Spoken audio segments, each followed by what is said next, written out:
Assalamualaikum warahmatullahi wabarakatuh.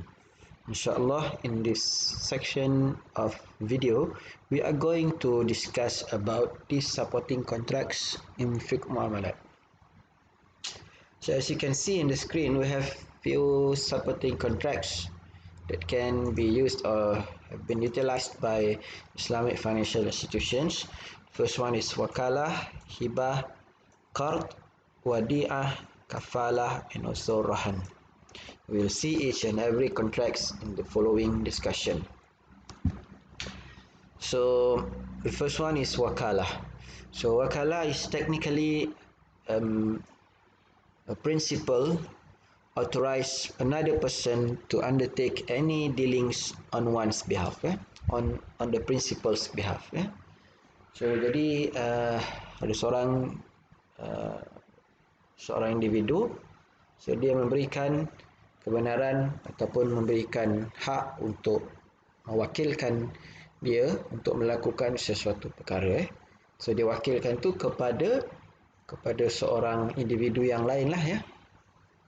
So according to IOF, it is the act of one party delegating the other to act on its behalf in what can be a subject matter of delegation. So the things ataupun the dealings that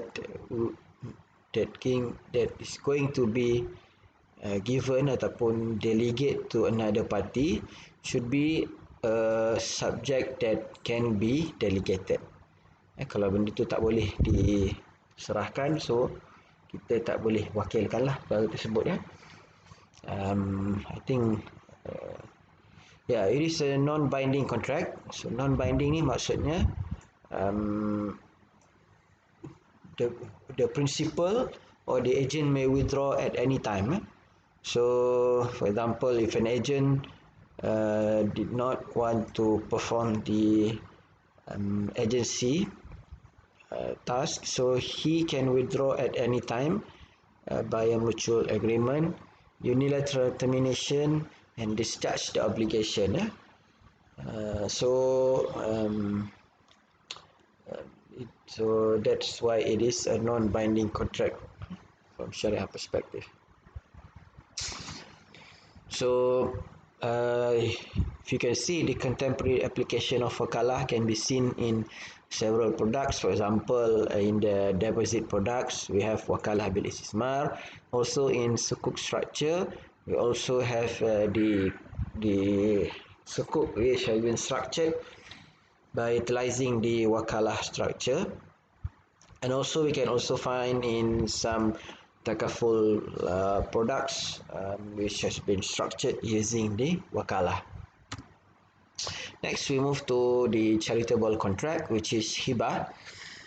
So hibah is actually a voluntary contract, voluntary contract that result in uncompensated ownership transfer between individuals, between living individuals, ya.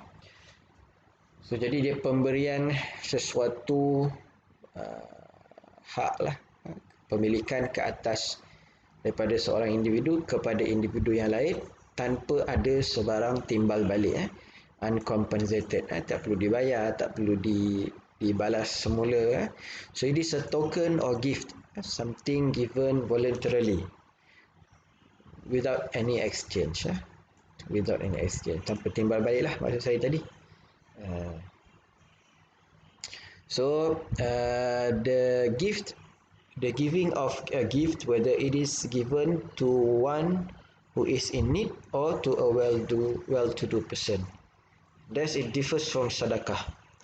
So hadiah ni dia berbeza dengan sedekah because the recipient ataupun the receiver is not necessarily someone who are in need like sedekah. So sedekah is normally meant only for the needy, but in hibah does not necessarily for the needy, but also can be to a person who are in a good condition.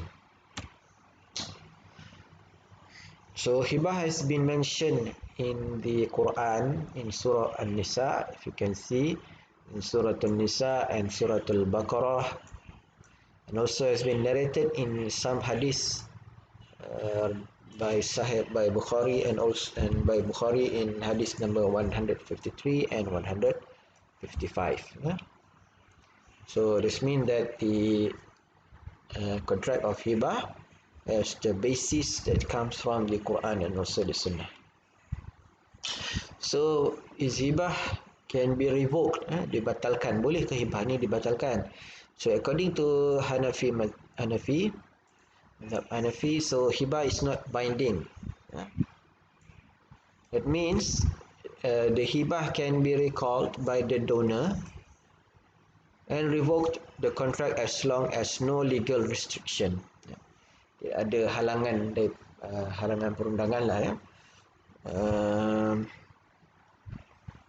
Whereas from Maliki and Shafi'i or Hanbali perspective, so hibah is binding through qard. Means whenever the subject matter has been given to the recipient, so the hibah is considered as binding, ya, tak boleh dibatalkan lagi. Kita dah serahkan, so hibah tu tak boleh dibatalkan.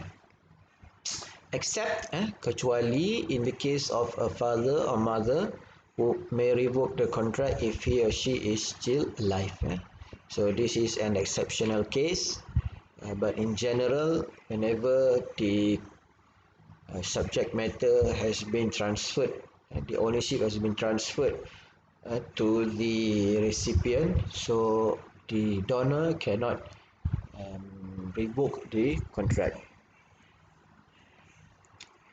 Next, we move on to the contract of qard. Yeah.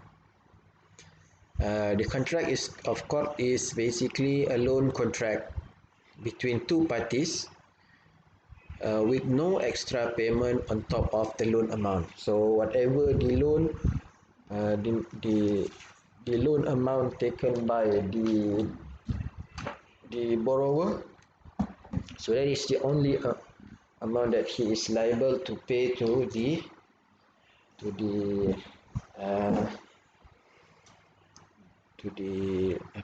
lender, yeah.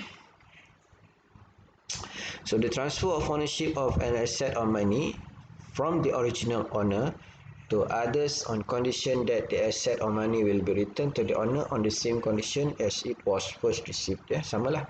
So it have this different similar meaning lah. So the condition here is the repayment of the loan must be in equivalent value. No extra payment. So that is the condition of qard contract. So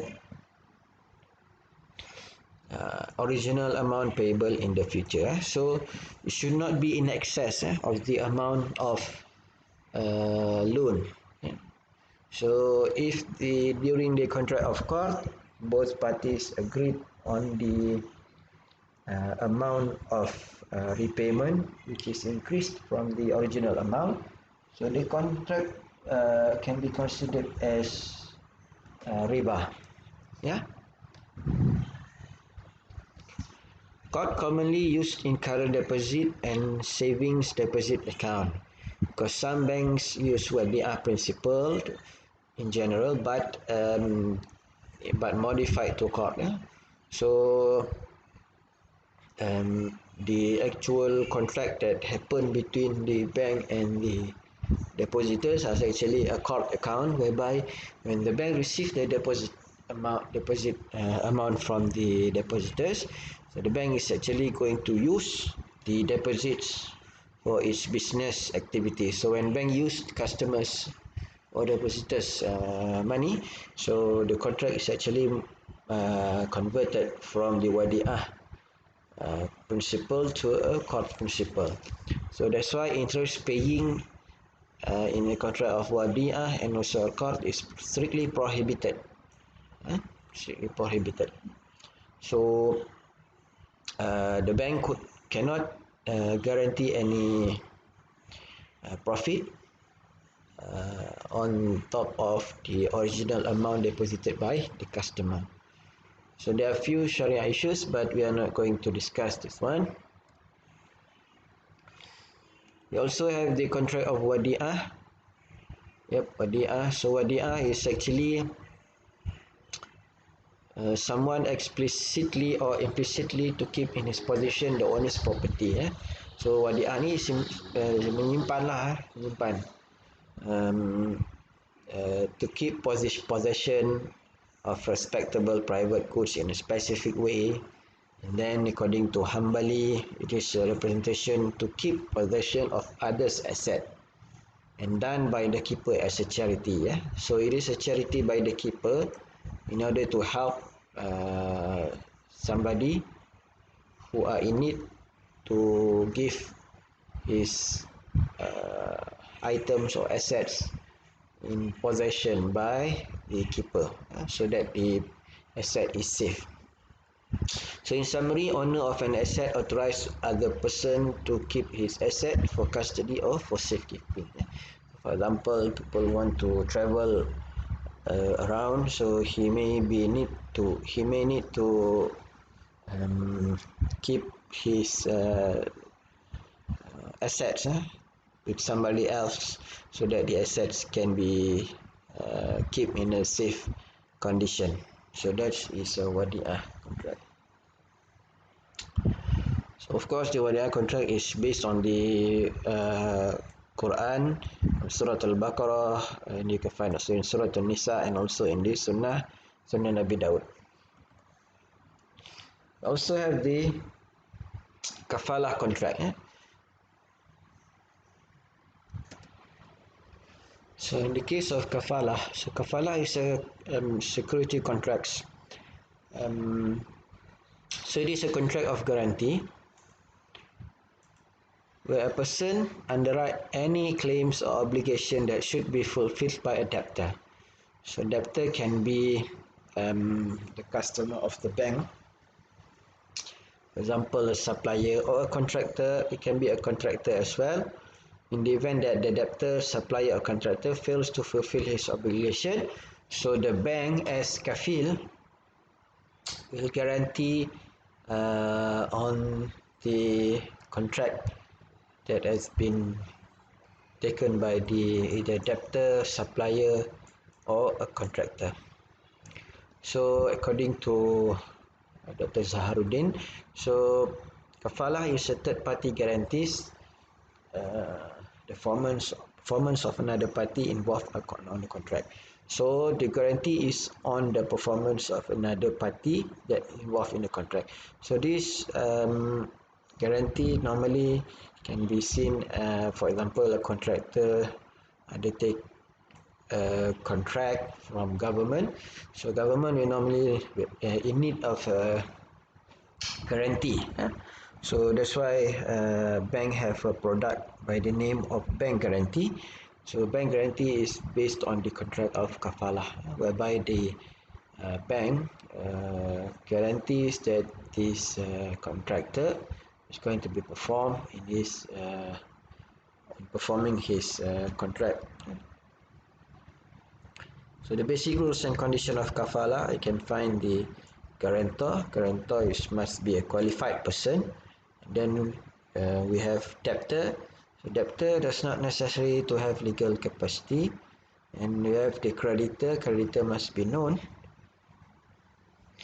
And also guaranteed object or asset.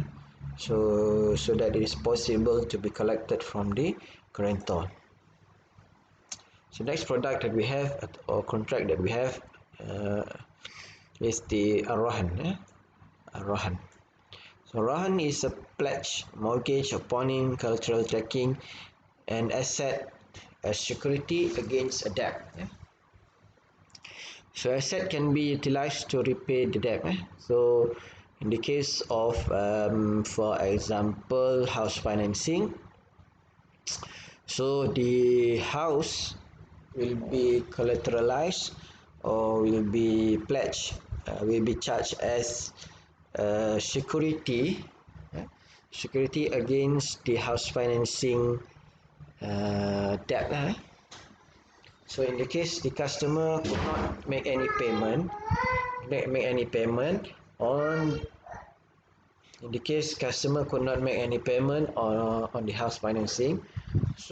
So in the case customer could not make the house financing repayment, so bank after a certain period, of course after a certain period, the bank will take the asset as a method to repay the debt. So another example is the product, the rahn product, which normally customer will pledge is jewelry or gold in return, or will pledge his jewelry as a security of repayment of qard or debt that he take from the banks. So next we move on to the partnership contract. So partnership contract, we can find two partnership partnership contracts. The first one is mudharabah and the second one is the musyarakah. So musyarakah is actually a contract between partners on both the capital and the profits. So each partner will contribute a certain amount of capital, and they also share the profit, and also they will share any loss derived from the business transaction. So for example, in the case of capital, each partner contribute 50% each. So the partner can, in the event of loss, so each partner will share 50% loss of the business. Whereas in the case of profit, so each partner may decide by their agreement on what are the amount of percentage for each partner. Then it can also be difference from the amount of capital contribution. Next, we have another partnership contract, which is the mudharabah. So mudharabah is a partnership in profit whereby one party provides capital and the other party provides labor. So in mudharabah we have two partners. First one is Rabbul Mal and the second is the mudharib.